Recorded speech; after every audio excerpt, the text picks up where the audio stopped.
saya Indra Budiman dari HR Boss Indonesia. Hari ini kita mengikuti sebuah event yang sangat besar.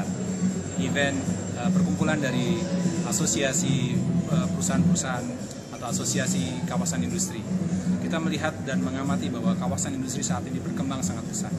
Banyak investor masuk, banyak juga perusahaan dalam negeri yang mulai berkembang. Selalu permasalahannya adalah bagaimana mengatur tentang sumber daya. Sumber daya salah satunya adalah sumber daya manusia. HR Boss dengan serangkaian solusi dari mulai e-recruitment, hiring boss, dan juga salah satunya adalah sebuah sistem analisis dan juga agregator dan reporting bernama Employee Boss akan membantu perusahaan-perusahaan ini. Mari bergabung dengan HR Boss Indonesia. Kita meningkatkan kapasitas dan juga kapabilitas dari HR system untuk lebih strategik lagi ke depan. Join us, HR Boss Indonesia.